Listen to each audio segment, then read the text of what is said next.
de l'enfant, mais il n'y eut ni voix, ni signe d'attention. Il s'en retourna à la raconte d'Élisée et lui rapporta la chose en disant, l'enfant n'était pas réveillé. Au lieu de dire que l'enfant n'était pas ressuscité, il dit l'enfant n'était pas réveillé. Donc nous comprenons que cet enfant était dans le sommeil spirituel. Parce que l'Ancien Testament, c'est l'ombre des choses à venir. Donc cet enfant était en train de dormir. Je prends encore une écriture, mon frère, si tu peux lire Daniel pour expliquer toujours. Et quand on parle, chapitre 12, verset 1er, verset 2, pardon. Plusieurs de ceux qui dorment dans la poussière de la terre se réveilleront, les uns pour la vie éternelle et les autres pour l'opprobre, pour la honte éternelle. Donc vous comprenez qu'au lieu que l'apôtre, au lieu que le bien-aimé Daniel puisse nous dire que plusieurs de ceux qui sont morts dans la poussière, il dit plusieurs de ceux qui dorment. Et il dit quoi? Se réveilleront. Donc vous comprenez que quand on parle de dormir dans la Bible, il est question aussi de mourir. Donc il est question de la mort. Dans les livres, on va sauter, parce que ça je suis en train d'expliquer, dormir comme la mort. Prends directement mon frère Philippe, Matthieu chapitre, Jean chapitre 11, verset 11. Rapidement. Mon bien-aimé Chéri, tu es là? Oui, vous m'entendez? Non.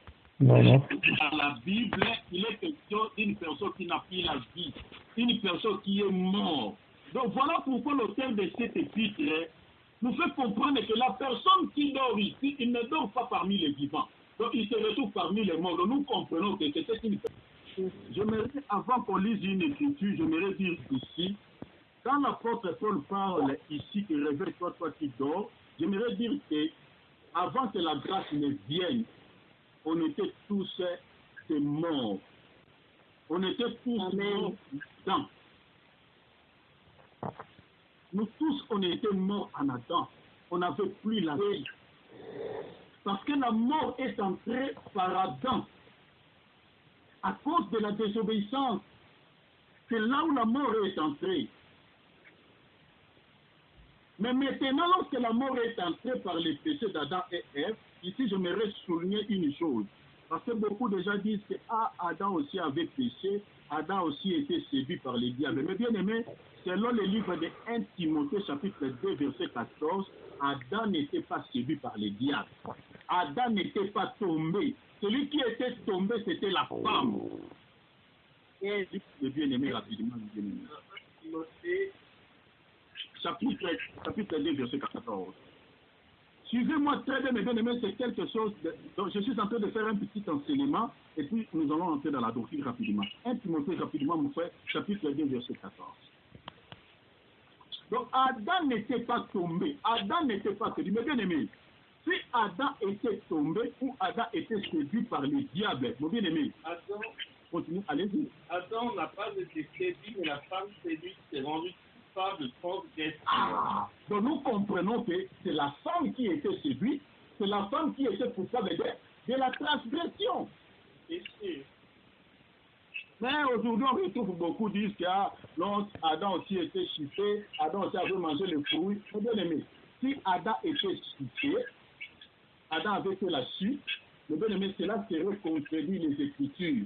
Il faut poser plutôt la question et demander pourquoi Adam avait-il mangé l'arbre de la connaissance du bien et connaissance du bien et du mal. Pourquoi n'avait pas refusé lorsque sa femme lui donnait le fruit? Parce que Adam là-bas dans Genèse est le type du Seigneur Jésus-Christ. Parce que la Bible dit Jésus-Christ est le second Adam. Vous comprenez? Jésus est le second Adam et la femme du Seigneur Jésus-Christ aujourd'hui, Ève, c'est l'Église. Donc Jésus-Christ n'a pas... Lorsque Jésus-Christ était venu sur la terre, écoutez ce que Jésus dit. Il dit, qui peut me convaincre du péché? L'apôtre Paul dit dans le livre de 2 Corinthiens chapitre 7, verset 21, l'apôtre Paul dit, lui qui n'a pas commis les péchés. Parce que Jésus-Christ est le type de trouvons dans Genèse chapitre 1er, chapitre 2. Selon le livre de 1 Corinthiens chapitre 15, verset 45. Paul nous fait comprendre que Jésus-Christ est le second Adam. Si Jésus-Christ n'avait point commis le péché, nous comprenons que même l'Adam là-bas dans les jardins d'Éden, cet Adam-là n'avait pas commis le péché. Mais il s'est fait pécher pour sauver la vie de sa femme. Donc il a accepté de manger le fruit pour sauver la vie de sa femme. Mais en réalité, c'était sa femme qui était coupable de ça.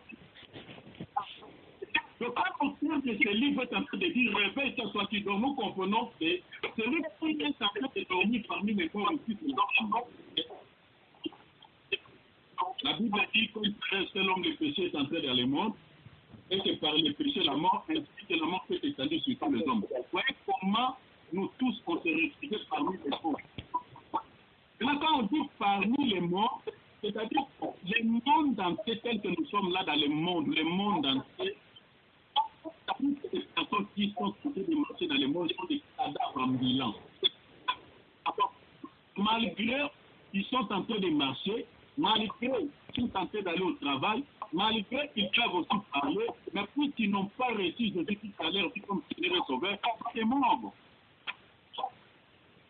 Mais maintenant, quand une personne est en train de vivre une vie comme les païens, il est dans l'impudicité comme les païens, il est dans le mensonge comme les païens, donc c'est quelqu'un qui est en train de dormir au milieu des morts. Donc c'est-à-dire que les païens se ressemblent. C'est ça que le frère de ce livre est en train de dire. Réveille-toi dans les morts. C'est-à-dire, c'est un chrétien, mais il commence à se comporter comme un fait du monde.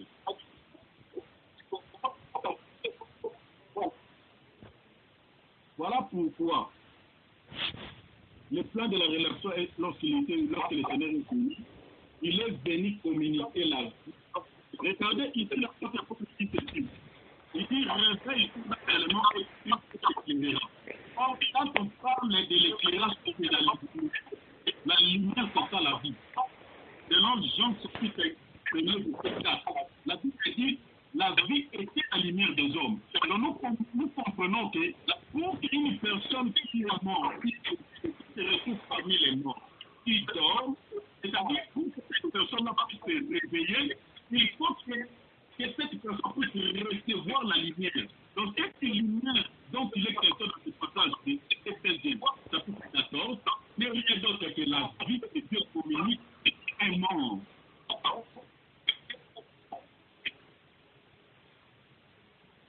Je vais lire une écriture.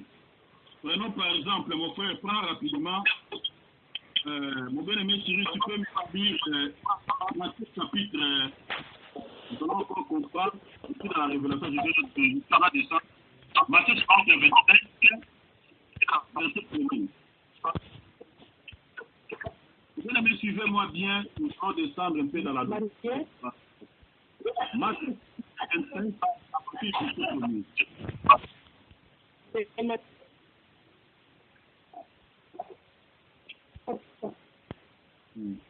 allez-y, mon bien-aimé Cyril. Matthieu 25, chapitre 25, verset 1er jusqu'au verset 2.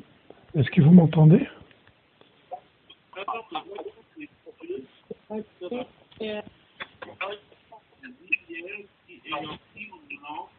Aller à la rencontre de l'équipe.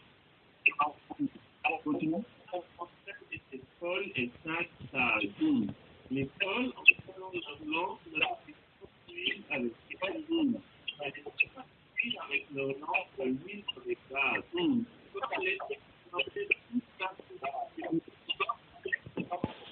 L'huile de la nuit, on crie à voix qui parlait à sa rencontre. Écoute, nous allons aller petit à petit. Bien aimé dans les Seigneur, nous retrouvons ici parce que nous allons parler aussi par rapport à ce qu'avait dit ça, on allait parler sur les astrologies par rapport à ce un peu dans la prophétie. Donc nous voyons ici qu'il y avait 10 vierges. La Bible dit qu'il y a 5 qui étaient Paul, il y a 5 qui étaient sages. La Bible dit les sages prirent l'air là et prirent aussi l'huile avec. Mais les Paul n'ont pas pris l'huile. La Bible dit tous s'endormir.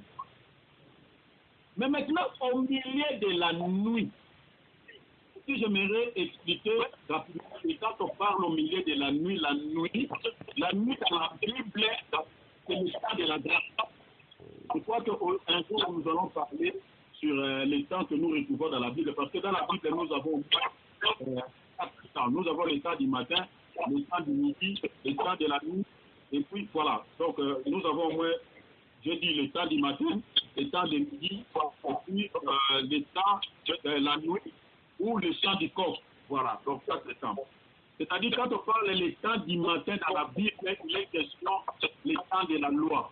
Parce que la première alliance a été inaugurée selon Exode chapitre 24, verset 4, le matin. Jérémie chapitre 25, verset 39, la Bible dit Dieu envoya le prophète le matin. Donc quand on parle dans la Bible, le temps du matin, il est question de la loi ou le temps de la nouvelle de l'ancienne alliance. Mais quand on parle du temps du midi, le temps du midi, c'est le temps de l'église, le temps du soir, c'est le temps de l'église, le temps de la nuit, c'est le temps de l'église ou le chant du corps, c'est le temps de l'église. Donc, les enfants de Dieu, vous devez comprendre que c'est très important. Maintenant, quand on est au milieu de la nuit, nous comprenons que cette prophétie n'est pas pour nous ailleurs. C'est pour l'église. Donc, ces femmes ici représentent l'église. Dans l'église, nous recevons très de femmes. Les femmes qui sont ils sont des pouvoirs. Parce qu'ils ont des lampes et lui la lumière. Mais il y a des choses que nous recevons dans nos assemblées. Ils sont les cours du Seigneur, mais ils sont la lampe mais sans l'huile. Mais il faut comprendre que l'huile représente quoi? Et la lampe représente quoi? Selon Psaume chapitre 119 ou verset 105, la Bible dit que la parole est une lampe à méditer et une lumière au sentir. Donc nous comprenons que quand on parle de la lampe, il est question de la parole de Dieu. Mais quand on parle de l'huile, lui nous parle du Saint-Esprit selon 1 Samuel chapitre 16 verset 13, selon Luc chapitre 4 verset 18, lui il parle du Saint-Esprit. Donc nous comprenons que cette femme qui était qui avait la lampe allumée et lui la réserve, c'était une femme qui avait la vie de l'esprit, qui avait la parole, non seulement la parole, mais il avait aussi le Saint-Esprit.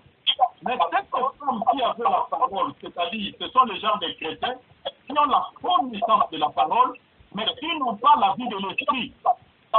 Les chrétiens qui écoutent la parole, qui peuvent citer les versets bibliques, qui peuvent parler aussi de Jésus. Mais si tu regardes maintenant ta vie par rapport à ce qu'il est en train de dire, tu vois, il n'y a pas mal. Donc, il y a toutes les contradictions. Mais quand tu parles de choses de Dieu, on sent que vraiment c'est un de Dieu. Mais comment il est encore dans ce genre de choses? C'est ça la Vierge de force. Donc, c'est-à-dire, il a la connaissance de la parole, il peut aller à l'église, mais il n'a pas la vie de Christ. La vie de Christ. Mais est-ce qu'il a la parole, qui a la lampe allumée, et qui a lui la réserve, c'est qui a la parole, et il met cette parole en pratique. La vie de l'esprit.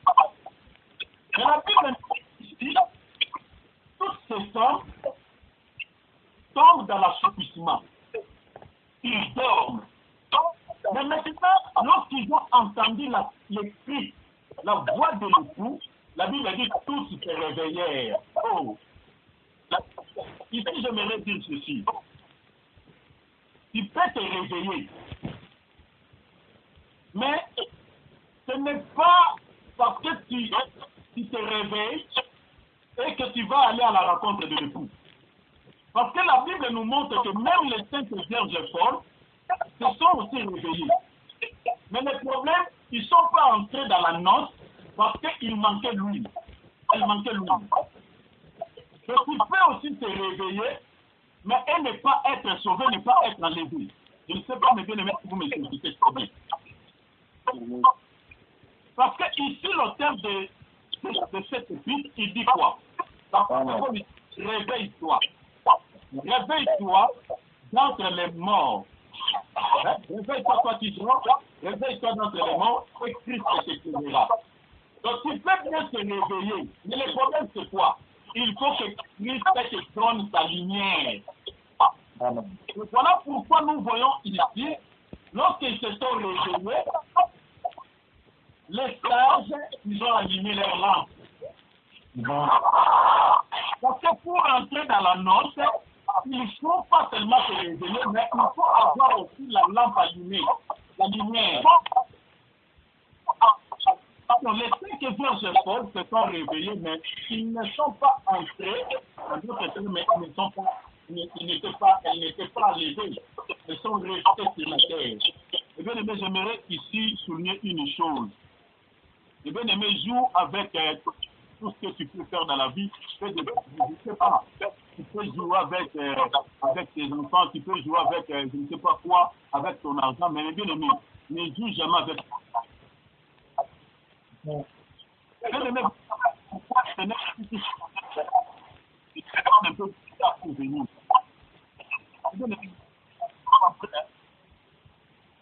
Les gens ne sont pas prêts. Si le Seigneur revient aujourd'hui,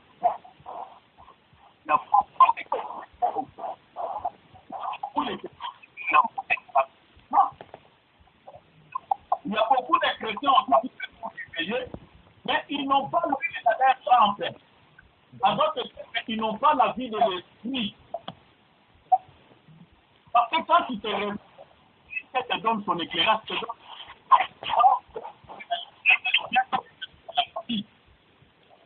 Jean chapitre 4, la Bible dit, la vie était la lumière. La lumière, c'est-à-dire que tu n'as pas la vie.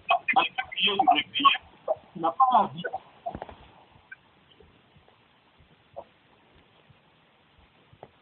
Ils se réveillèrent. Et la Bible dit quoi? Les sages, ils ont allumé leurs lampes. Ils ont mis l'huile. Ils ont mis l'huile dans leurs lampes et puis ils sont allés à la rencontre de l'époux. La Bible dit ils sont pourquoi? Parce qu'ils avaient la lampe allumée et l'huile la réserve. Or, si on lit dans la crainte, c'est tellement bizarre. On peut dire aussi que ce sont des femmes ou les types qui dans une vie de la crainte du Seigneur. Mais les folles, c'est le type de chrétiens qui ne marchent pas à la crainte de notre Seigneur. Exactement. Mes bien-aimés, nous devons comprendre que, mes bien-aimés, nous devons se réveiller. Alors, il y a beaucoup de choses à dire, mais je ne vais pas tarder là. Il y a beaucoup de choses à dire. J'aimerais nous lire Esaïe, lis-moi mon frère, Esaïe chapitre 52, et puis nous allons descendre dans la Bible. Esaïe chapitre 52, 1 à 3. Comment identifier c'est la femme? Esaïe 52, à partir du premier verset jusqu'au verset 3.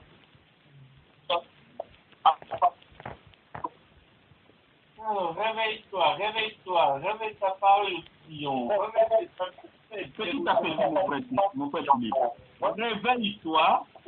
Réveille-toi qui? Ah, vous voyez maintenant, ici nous retrouvons le nom de la femme. Donc quand l'apôtre Paul lui dit réveille-toi toi qui dors, donc il est question de Sion. Alléluia. Voilà. Dans le livre de Néhémie, l'apôtre Paul ne nous a pas donné le nom. Mais lorsque nous sommes remontés plus loin, ici nous retrouvons maintenant celui qui était en train de dormir, c'est Sion.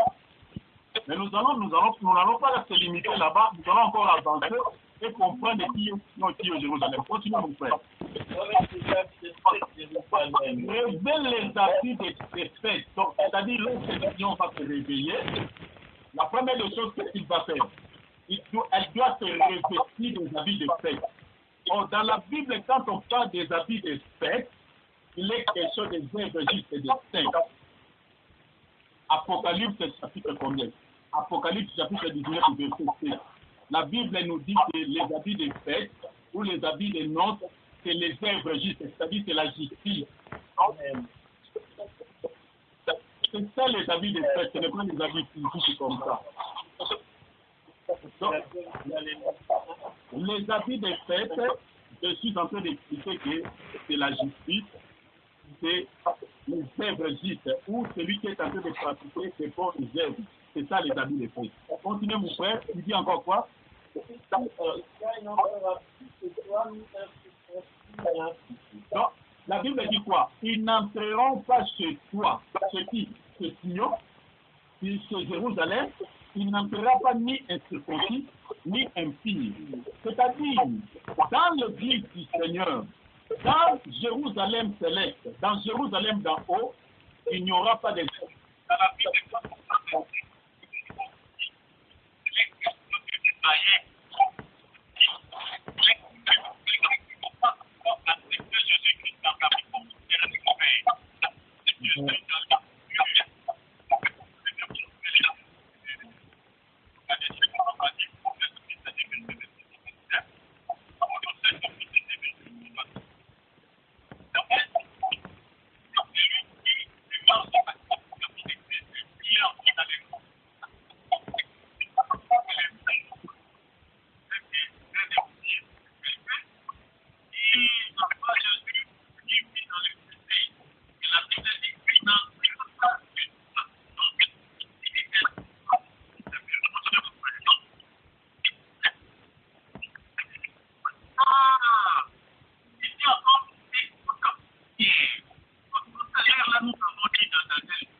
Nous comprenons directement que Sion n'avait pas la vie, elle était en train de dormir parmi les morts. De la poussière dont il est question ici, c'est-à-dire le Sion ou Jérusalem n'avait pas la vie, se retrouvait parmi les morts. Parce que l'auteur de ces épîtres des Éphésiens, il a pris cette écriture dans l'écriture d'Ésaïe. Parce que les apôtres, il faut comprendre que quand tu lui prêchais à ce temps-là, il n'y avait pas les épîtres, il n'y avait pas les évangiles. Il récupérait les livres des Ésaïe et de Jérémie, c'est comme ça qu'ils expliquaient la parole. Donc c'est là où il a tiré ça. Donc c'est-à-dire c'est Sion, et que c'est Sion-là, où Jérusalem, la ville sainte, il se retrouvait parmi les morts. Il n'avait pas la vie. Mais maintenant, on dit quoi? Quand elle se réveille, elle doit porter les habits de fête, et puis ce Sion n'entrera ni d'impie, n'entrera ni incirconcis. Et nous allons comprendre maintenant Sion c'est qui et Jérusalem c'est qui. Pour gagner du temps, vous pouvez lire dans Apocalypse chapitre 21, vous pouvez lire le verset par exemple 11. Apocalypse chapitre 21, verset 9 à 10. Vous pouvez lire encore Hébreux chapitre 12, verset 22 à 24. Vous allez voir, vous allez comprendre que quand on parle de Sion ou Jérusalem, ou la ville sainte, il est question de l'Église. Donc de moi et toi. Donc on se retrouvait parmi les morts. On n'avait pas la vie. Mais maintenant, il y a une parole qui est sortie. On dit réveille-toi. Mais qui est en train de dire réveille-toi? Cette parole ne peut être que la parole de l'époux. Parce que selon Matthieu chapitre 25, nous avons entendu la voix, on dit voici l'époux. Il y a une voix, on dit voici l'époux. La Bible dit tous se réveillèrent. Or, la voix qui est en train de crier voici l'époux, ce n'est pas la voix de l'époux. Faites attention. C'est la voix du Saint-Esprit. Parce que c'est la voix du Saint-Esprit aujourd'hui. Celui qui est en train de crier voici l'époux, c'est l'Esprit de Dieu qui est dans l'église. Qui est en train de préparer l'épouse à la rencontre de son mari. Donc cette voix-là qui est en train de dire réveille-toi, c'est ça la voix de Dieu, c'est ça la voix de l'Esprit. J'aimerais que mes bien-aimés, que nous puissions être sensibles dans la voix du Seigneur lorsqu'on est d'entrer déjà dans le sommeil spirituel, mes bien-aimés, il faut comprendre déjà que non. Parce que mes bien-aimés, moi ça m'étonne aujourd'hui quand on attrape un pasteur dans l'impudicité, quand on attrape un chrétien dans une vie du monde, et moi je me pose la question, je dis, est-ce que ce chrétien vraiment, il était bien converti, il avait bien fait sa conversion, ce chrétien avait réellement accepté Jésus-Christ comme son Seigneur et son Sauveur dans sa vie, mais comment ce chrétien peut être en train de tomber dans le sommet spirituel et ne pas s'en rendre compte? Parce que quand on dort, il y a une voix qui va t'interpeller. Il y a une voix qui va te dire que tu es en train déjà de tomber dans l'assoupissement. Il y a une voix qui va te dire que ta vie de prière n'est plus comme avant. Il y a une voix qui va te dire que tu ne jeûnes plus comme avant. Il y a une voix qui va te dire que tu es en train de retourner dans des choses que tu avais vomies. Mais si on n'entend plus cette voix, moi je me pose la question, est-ce que tu étais réellement enfant de Dieu ou pas? Tu étais réellement fille de Jésus, fils de Jésus ou pas?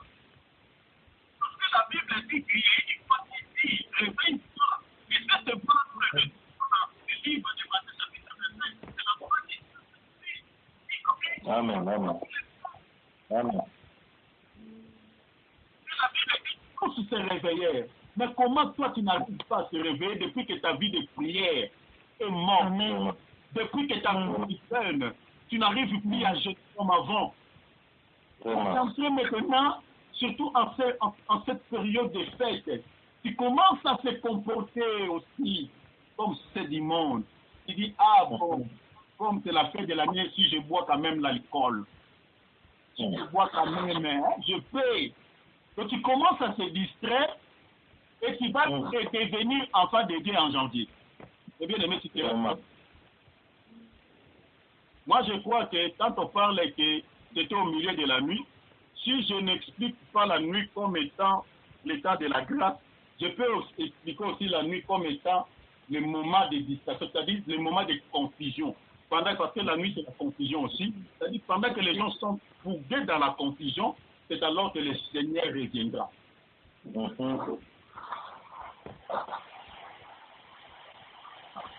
Je suis en train de te dire, nous devons tous, mes bien-aimés, constamment examiner nos vies. Qu'est-ce qui ne marche pas? Qu'est-ce qui est mort dans nos vies chrétiennes? Qu'est-ce qui est en train de somnoler dans nos vies chrétiennes? Le sommeil spirituel se retrouve à quel niveau dans ta vie? Peut-être pas dans tous les domaines, mais peut-être à un certain point, il y a des choses qui ne marchent pas. Il y a le sommeil spirituel. Mais la voix de l'Esprit, le Saint-Esprit, Amen. est proche. Le temps est proche. Le pouls est en main. Le pouls est en train de revenir, mes bien-aimés. Je sens à moi comme si envie de parler sur la prophétie. Mais bien aimé, vous ne voyez pas parce que vous ne suivez pas les informations. Regardez, suivez les informations. Mais bien aimé, ceux qui lisent la Bible, ceux qui comprennent les prophéties, mais bien aimé, ne jouent pas à des temps comme ceci. Mais bien aimé, le Dieu est en train de préparer des gens, mais bien aimé, il est en train de mettre tout en place. Mais bien aimé, même les croyants, beaucoup de gens sont en train de comprendre que le coronavirus, en réalité, c'est quelque chose de... Voilà, on est en train de manipuler les gens. Mais beaucoup de gens, même les croyants, les comprennent. Mais comment les enfants de Dieu qui sont censés de comprendre bien ces choses et d'aider même certains païens de leur dire que non, tout ce que vous êtes en train de voir là, ce sont des manipulations de l'ennemi. Il y a des engins de l'ennemi, il y a des choses qui se préparent derrière ça. Même les chrétiens ne comprennent pas. Yes. Notre révélation diabolique. Nous sommes réellement à la phase finale. Le diable est en train de déployer au fait son énergie Pour récupérer même ceux qui sont en train d'échapper entre ses mains. Alors faites attention. Ne tombe pas dans le sommeil spirituel. La voix du Saint-Esprit est en train de crier sur toi. Réveille-toi. Réveille-toi. Réveille-toi parmi les morts. J'ai dit que les morts, ce sont les païens dans le monde. Ce sont eux parce qu'ils n'ont pas Jésus, ils n'ont pas la vie. Ce sont eux les mondes. Ne te comportent pas comme les païens. Ne te comporte pas comme pareil, comme ceux du monde. Parce que tu te retrouves aussi comme eux, en train de dormir comme eux. Quand l'Éternel te regarde, ne te regarde plus comme quelqu'un qui est vivant, mais te regarde comme quelqu'un qui est mort déjà, spirituellement. Parce que tu te retrouves dans le monde. Fais, le bien-aimé, l'examen de conscience. Qu'est-ce qui est dans ta vie qu'on peut retrouver encore dans le monde? Ou ce qui est dans le monde, on le retrouve encore en toi. J'aimerais, mes bien-aimés, dire le temps, citer quelques points. Et puis nous allons clôturer notre temps de partage. J'ai épinglé au moins 7 éléments concernant le sommeil spirituel. Premier élément, personne n'est à l'abri du sommeil spirituel. Ça peut arriver à tout le monde. Ce message nous concerne tout le monde. Le sommeil spirituel nous fait tous. J'ai donné l'écriture de 1 Corinthiens chapitre 10, verset 12. Là, l'apôtre Paul est en train de dire, toi qui crois être debout, prenne garde de tomber. Vous voyez, dans le sommeil spirituel, donc personne n'est à l'abri du sommeil spirituel. C'est-à-dire, ça peut arriver à un chrétien, ça peut arriver à un pasteur. À tout le monde. 1 Corinthiens 10, verset 12. Deuxième facteur, ça ne demande pas beaucoup pour connaître un sommeil. Papa. Pardon? 1 Corinthiens. 1 Corinthiens chapitre 10, verset 12. Amen. Voilà. Deuxième facteur, ça ne demande pas beaucoup pour connaître un sommeil spirituel. Proverbe chapitre 6, verset 10 à 11. Là, tu peux lire ça rapidement, mon frère. Proverbe chapitre 6, verset 10 à 11. Je vais expliquer quelque chose ici. Ça, c'est le deuxième point. Un peu de sommeil, un peu d'assouplissement. Ah, vous comprenez? On dit quoi? Elle fait juste un peu. Un peu de sommeil, un peu d'assouplissement. Un peu croiser les mains pour dormir. Et la pauvreté, c'est ce qu'on a comme un rôle de... Donc vous comprenez que le sommeil spirituel ne commence pas, ne tombe pas à petit coup. C'est-à-dire ça commence lentement. Ça commence petit à petit. Donc ça ne vient pas comme ça. Donc ça ressemble aussi au sommeil naturel en fait. Vous voyez, quand tu peux dormir, il commence d'abord à quoi? À somnoler, non? Quand il commence à bouger, à aller l'assouplissement. Jusqu'à ce qu'il va être emporté et qu'il dort. Exactement sur le plan spirituel. Dans le sommeil spirituel, commence aussi petit à petit. La Bible dit un peu l'assouplissement. Vous comprenez? Donc c'est-à-dire que la Bible dit quoi? La pauvreté de Christian. La pauvreté ici, voilà, ici il y a des mouvements. On parle, c'est-à-dire quelqu'un qui aime dormir, c'est-à-dire c'est quelqu'un qui voilà, c'est-à-dire pendant que les autres sont allés travailler, les autres sont en train de chercher le boulot, toi tu restes au lit, tu es en train de dormir, c'est-à-dire c'est quelqu'un qui ne peut pas espérer à la richesse, qui ne peut pas espérer à la nourriture, c'est-à-dire la pauvreté sera son ami. Ça c'est sur le plan physique. Parce que quelqu'un qui aime trop le sommeil, c'est quelqu'un vraiment qui ne peut pas espérer à faire avancer dans la vie. C'est quelqu'un qui sera toujours retenu par la pauvreté. Mais quelqu'un qui bouge, quelqu'un qui fait des mouvements, quelqu'un qui se réveille tôt pour aller faire chercher du travail, voilà, en train de chercher je ne sais pas quoi, c'est celui-là qui peut réussir la vie. Mais maintenant, sur le plan spirituel, quand on parle un peu de sommeil, hein, dis encore mon frère, un peu de sommeil, un peu de sommeil, un peu d'assouplissement, un peu croiser les mains pour dormir, et la pauvreté qui peut s'arrêter là. Donc vous comprenez que lorsqu'on est en train de dormir, lorsqu'on est entré dans l'assouplissement, la Bible dit quoi? La pauvreté de Christ. Dans la pauvreté,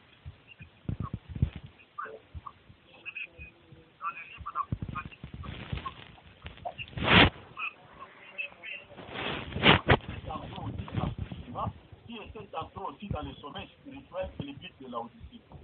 Cette église, physiquement, c'était une église riche.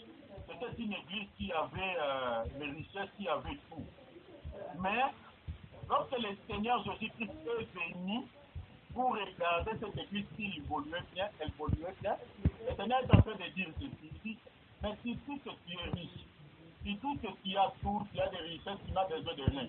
Le Seigneur maintenant rappelle à cette église ici, mais qui ne sait pas ce qui est pauvre. Vous comprenez? C'est-à-dire que cette église était entrée déjà dans le sommeil spirituel, mais ne savait pas.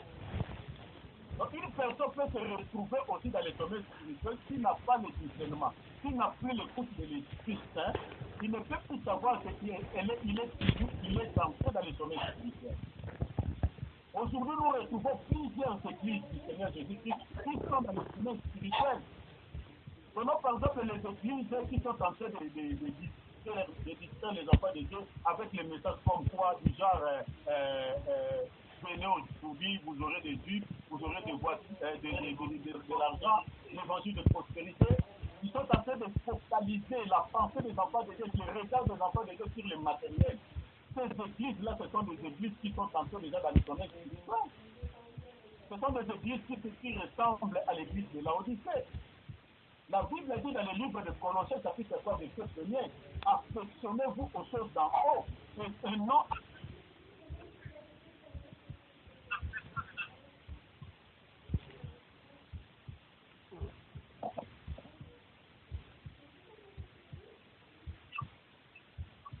qui sont déjà dans le sommeil spirituel. Je crois que c'est le troisième point que je vais expliquer. Le sommeil spirituel commence petit à petit. Ça commence par les petites habitudes. Donc, tu peux venir à l'église, mais tu es déjà entré dans le sommeil spirituel. Mon église, c'est la vie de méditation, la vie de prière. C'est-à-dire que petit à petit, que vous allez remarquer certaines choses que vous avez abandonnées commencent à revenir. C'est-à-dire les habitudes que vous avez abandonnées, comme j'ai dit tout à l'heure. C'est-à-dire, tu es allé manger encore ce que tu avais vomi.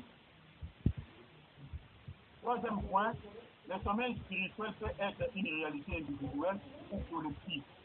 C'est-à-dire une réalité individuelle, nous prenons l'exemple de tous. Dans Actes chapitre 20, verset 7 à 12, ces messieurs dormaient pendant que les autres étaient en train de suivre la prédication. Et puis du coup, il est tombé depuis le troisième niveau de l'étage, jusqu'en bas, puis il est mort. À cause de quoi? À cause du sommeil. Et le sommeil spirituel peut être aussi collectif.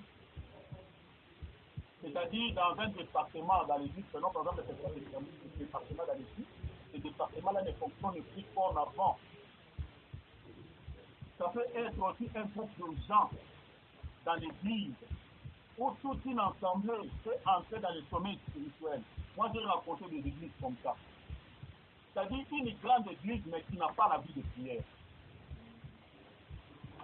C'est le sommeil spirituel. Ça, c'était le troisième point.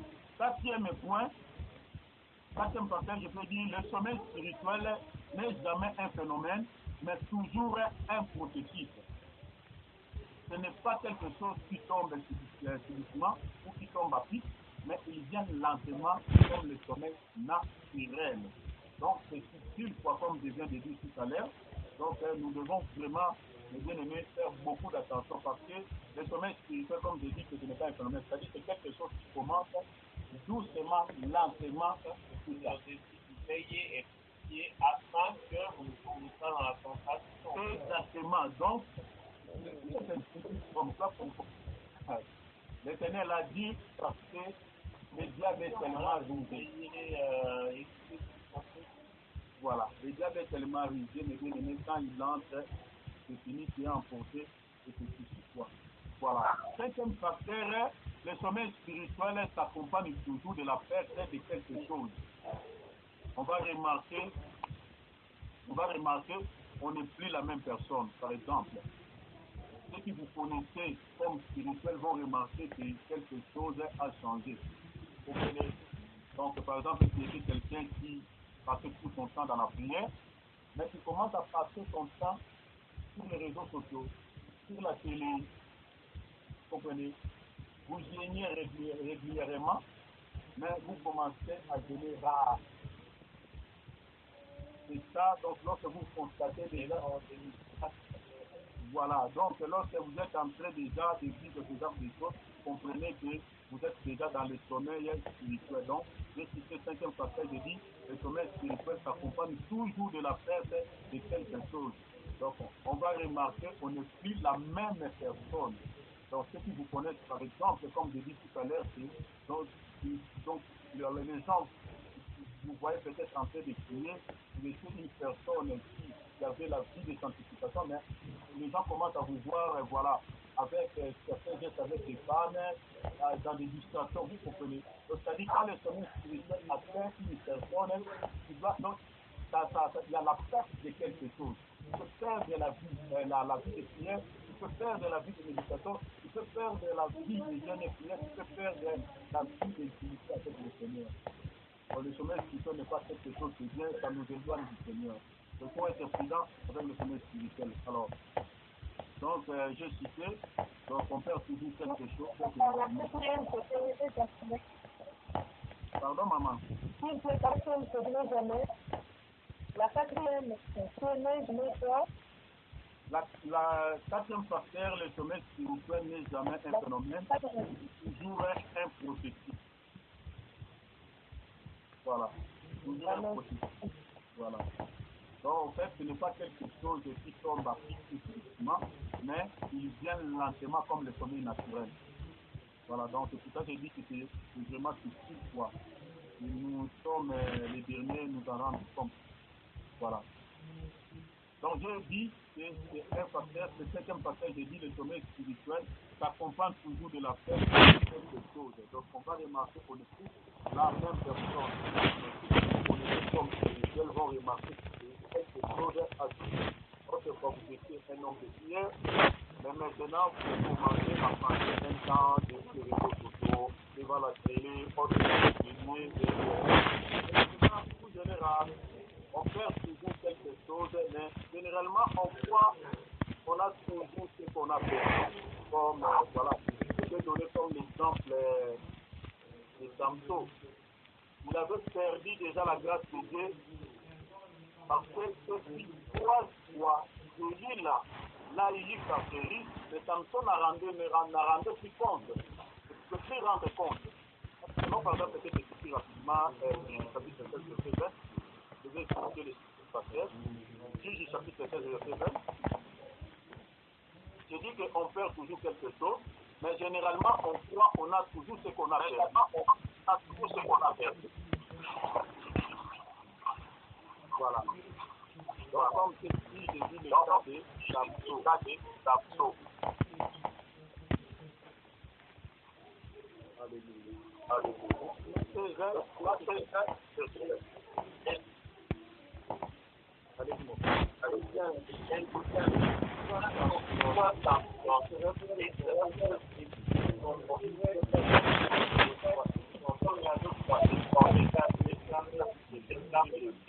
Vous comprenez qu'il avait perdu déjà la force,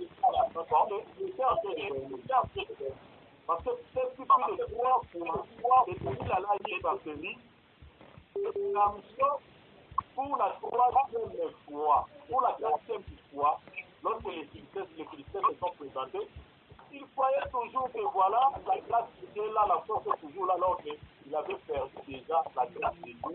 Et nous connaissons l'histoire, le sort de Samson, c'était très tragique. Donc, on a toujours tendance de croire, quand on entre dans les sommeils spirituels, on a toujours tendance de croire qu'on est là, alors qu'on a perdu quelque chose de la grâce. Voilà, je vais connecter rapidement si nous avons le temps de le définir.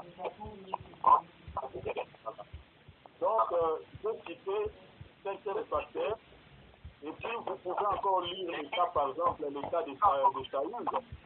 Saoul était déjà rejeté par Dieu, mais Saoul croyait toujours qu'à la date de là. Il était rejeté par le Seigneur. Vous voyez, par exemple, Saoul, il était toujours roi. ça veut le prophétiser, même dans l'Assemblée du Saint. Mais c'est dans le sommeil. Et le sommeil spirituel, c'est pas quelque chose de très dangereux. Maintenant, sixième facteur, qui peut nous conduire dans le sommeil spirituel, c'est la loisiveté. Loisiveté, c'est n'a rien à faire, ça ne fait inutilement. Alors, par exemple, le cas de Samuel, si on prend 2 Samuel chapitre 11, l'oisiveté, David était tombé dans l'oisiveté. Pourquoi? Parce que pendant que ces militaires étaient dans le front, ces militaires étaient dans la guerre. David, comme n'avait rien à faire, qu'est-ce que David a fait? David était allé en train de se déambuler inutilement, et nous connaissons bien la suite. David est tombé dans la mer et dans la terre à cause des lois de Dieu. C'est-à-dire qu'il était tombé parce qu'il n'avait rien à faire. Il y a beaucoup de chrétiens aussi sont comme ça, il n'a rien à faire.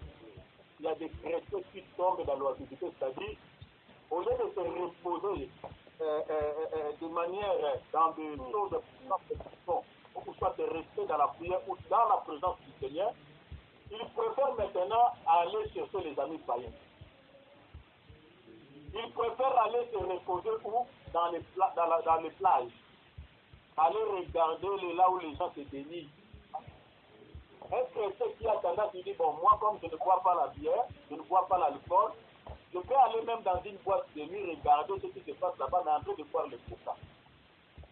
C'est ça qu'on appelle l'oisiveté, c'est-à-dire que quelqu'un, quand il n'a rien à faire, il est en train de mettre sa vie chrétienne même en danger. Il n'est pas le temps de développer tout ça de l'enfant, mais il n'y eut ni voix, ni signe d'attention. Il s'en retourna à la raconte d'Élisée et lui rapporta la chose en disant, l'enfant n'était pas réveillé. Au lieu de dire que l'enfant n'était pas ressuscité, il dit l'enfant n'était pas réveillé. Donc nous comprenons que cet enfant était dans le sommeil spirituel.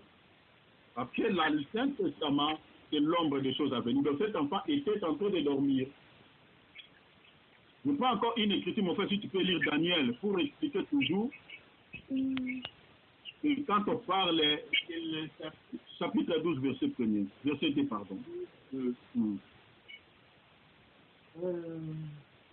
Plusieurs de ceux qui dorment dans la poussière de la terre se réveilleront, les uns pour la vie éternelle et les autres pour l'opprobre, pour la honte éternelle. Donc vous comprenez qu'au lieu que l'apôtre, au lieu que le bien-aimé Daniel puisse nous dire que plusieurs de ceux qui sont morts dans la poussière, il dit plusieurs de ceux qui dorment.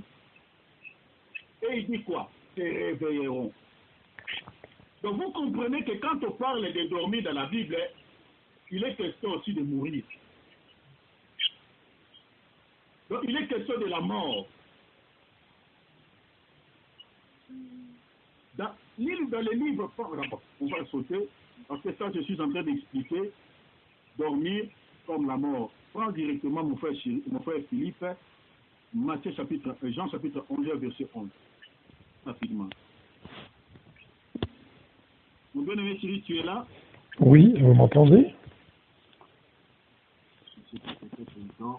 Dans la Bible, il est question d'une personne qui n'a plus la vie, une personne qui est morte. Donc voilà pourquoi l'auteur de cet épître nous fait comprendre que la personne qui dort ici, il ne dort pas parmi les vivants.